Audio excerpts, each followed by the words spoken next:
오늘 하나님께서 우리에게 주시는 말씀은 열왕기상 1장 28절에서부터 37절까지 말씀입니다. 다윗 왕이 명령하여 이르되 밧세바를 내 앞으로 부르라 하매 그가 왕의 앞으로 들어가 그 앞에 서는지라. 왕이 이르되 내 생명을 모든 환난에서 구하신 여호와께서 살아계심을 두고 맹세하노라. 내가 이전에 이스라엘의 하나님 여호와를 가리켜 내게 맹세하여 이르기를 내 아들 솔로몬이 반드시 나를 이어 왕이 되고 나를 대신하여 내 왕위에 앉으리라 하였으니 내가 오늘 그대로 행하리라. 밧세바가 얼굴을 땅에 대고 절하며 내 주 다윗 왕은 만세수를 하옵소서 하니라. 다윗 왕이 이르되 제사장 사독과 선지자 나단은 요야드의 아들 분야야를 내 앞으로 부르라 하니 그들이 왕 앞에 이른지라. 왕이 그들에게 이르되 너희는 너희 주의 신하들을 데리고 내 아들 솔로몬을 내 노새에 태우고 기온으로 인도하여 내려가고 거기서 제사장 사독과 선지자 나단은 그에게 기름을 부어 이스라엘 왕으로 삼고 너희는 뿔나팔을 불며 솔로몬 왕은 만세수를 하옵소서 하고 그를 따라 올라와라. 그가 와서 내 왕위에 앉아 나를 대신하여 왕이 되리라. 내가 그를 세워 이스라엘과 유다의 통치자로 지명하였느니라. 여호야다의 아들 분하야가 왕께 대답하여 이르되 아멘. 내 주 왕의 하나님 여호와께서도 이렇게 말씀하시기를 원하오며 또 여호와께서 내 주 왕과 함께 계심같이 솔로몬과 함께 계셔서 그의 왕위를 내 주 다윗의 왕위보다 더 크게 하시기를 원하나이다 하니라. 아멘. 여러분, 세상 사람들에게도 필요한 요소로 많이 언급되는 것이 지혜입니다. 그렇다면 기독교인들에게는 필요한 요소 중 하나로 지혜는 반드시 필요하다라고 할 수 있겠는데요. 있어도 되고 없어도 되는 것이 아니라 지혜는 우리 삶에서 너무나도 필요한 것입니다. 지혜롭다는 것은 여러 의미가 있겠지만 지혜로움의 핵심은 바른 판단과 신속하게 결정하는 행동에 있다는 것인데요. 그런 의미에서 오늘 본문의 다윗은요, 노쇠했지만 여전히 그가 지혜롭다라는 것을 볼 수 있습니다. 어제 본문에 우리는 다윗의 아들 아도니아가 이스라엘의 후계자가 되고자 뒤에서 움직이는 모습을 보았지요. 그러자 다윗의 아내였던 밧세바와 나단 선지자가 차례로 다윗에게 들어와서 아도니아가 스스로 왕이 되고자 잔치를 벌이고 그곳에 모인 이들은 아도니아 왕은 만세수를 하옵소서라고 자찬하고 있다고 했습니다. 여기서 여러분, 다윗의 지혜로움은 그 증언을 한 사람에게만 듣는 것이 아니라 밧세바에 이어 나단에게도 들었다는 사실입니다. 즉 다윗은 어떤 일에 있어서 증인이 2명이면 사실로 여기는 작지만 커다란 지혜를 발휘하고 있다는 것입니다. 무엇보다 하나님의 사람 나단 선지자의 충고를 다윗은 계속해서 듣고 있다라는 사실입니다. 그리고 다윗은 사태의 심각성을 인지하고 즉각적으로 움직이는데요. 28절에 밧세바를 급히 부릅니다.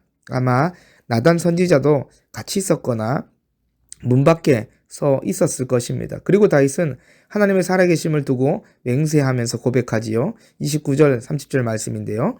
왕이 이르되 내 생명을 모든 환난에서 구하신 여호와께서 살아계심을 두고 맹세하노라. 내가 이전에 이스라엘의 하나님 여호와를 가리켜 내게 맹세하여 이르기를 내 아들 솔로몬이 반드시 나를 이어 왕이 되고 나를 대신하여 내 왕위에 앉으리라 하였으니 내가 오늘 그대로 행하리라. 아멘. 여러분, 지금 다윗의 고백을 통해 우리가 알 수 있는 것은 다윗은 처음 하나님께 고백했던 것처럼 동일하게 솔로몬이 자신을 이어서 왕이 됨을 고백하고 있다는 것입니다. 이런 다윗의 맹세를 통해서 나단과 밧세바가 증언했던 내용이 사실임을 다윗은 증명하고 있습니다. 뿐만 아니라 그 고백의 내용이 어떻습니까? 여러분, 다윗에게 있어서 하나님은요, 자신을 환난에서 구하신 하나님임을 진실로 고백하고 있습니다. 즉 다윗의 고백은 자신이 지금까지 살 수 있었던 것이 하나님의 간섭이었고 은혜였다는 것입니다. 다윗의 위기의 순간, 어려움과 고난의 순간마다 하나님이 지혜 주시고 생명을 지켜주셨다는 것입니다. 그러니 여러분, 다윗의 지혜가 어디로부터 나왔을까요?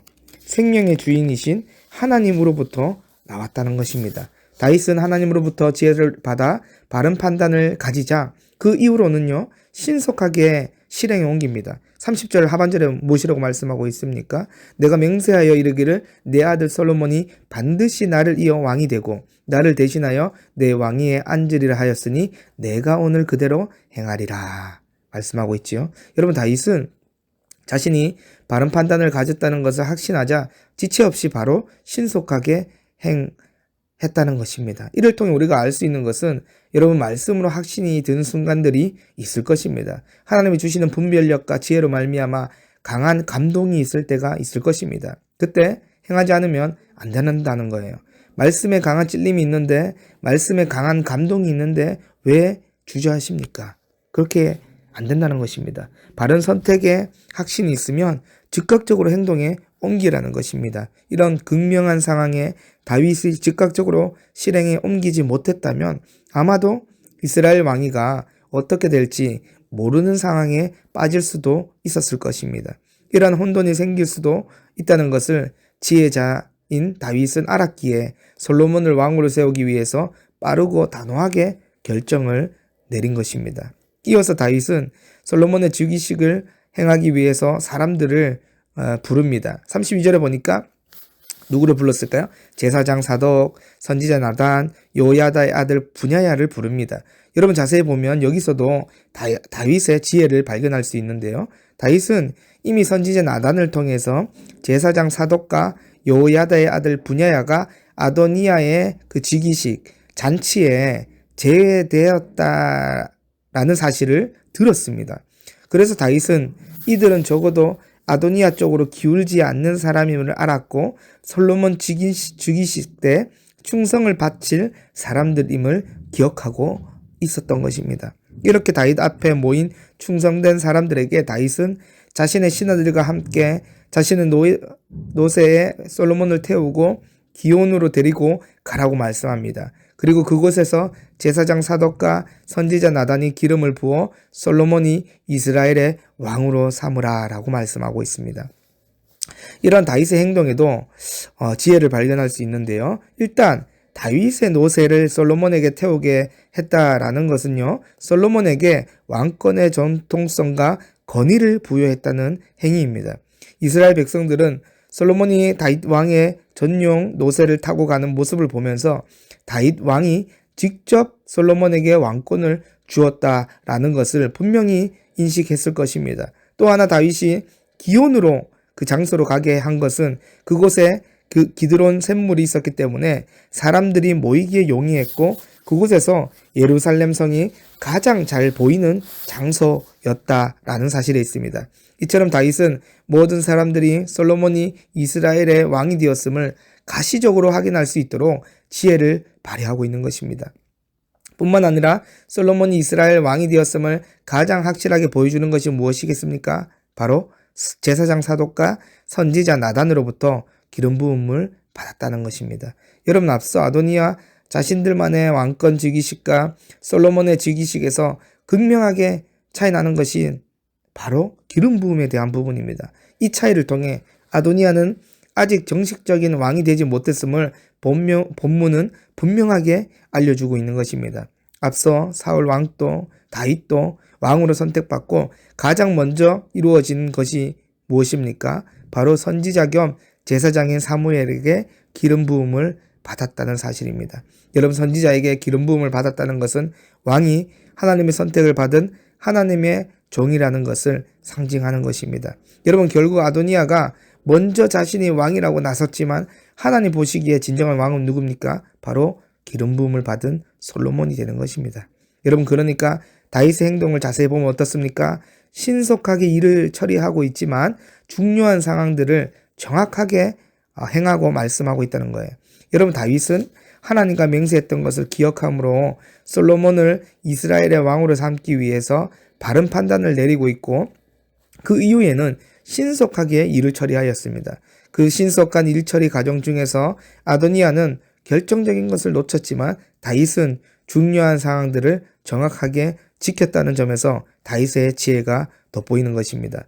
여러분, 다윗의 이런 지혜가 어디서 나왔을까요? 생각해 볼 때 다윗의 지혜는 하나님 중심이기 때문에 가능했을 것입니다. 여러분, 다윗이 노년기라 할지라도 여전히 왕권에 대한 욕심이 있었다면 이런 결정은 나올 수가 없습니다. 뿐만 아니라 하나님과의 맹세보다 아도니아의 반역에 대한 두려움이 앞섰다면 이런 신속한 행동을 할 수 없었을 것입니다. 여러분, 성경은 여러 곳에서 지혜가 하나님께 속한 것이다 라고 말씀합니다. 다윗은 하나님과의 맹세를 중요하게 생각했고 하나님이 기뻐하시는 일이라고 믿으면 계산하지 않고 신속하게 일을 진행했습니다.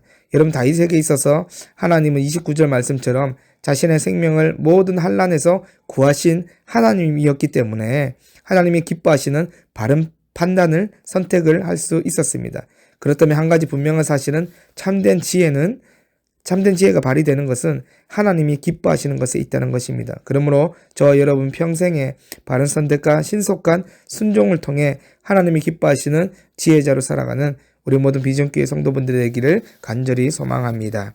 하나님 아버지, 감사합니다. 우리 평생에 바른 선택과 신속한 순종을 통해 하나님이 기뻐하시는 모든 지혜자들이 다 될 수 있도록 역사하여 주시옵소서. 감사드리며 우리 주 예수 그리스도 이름으로 기도드립니다. 아멘.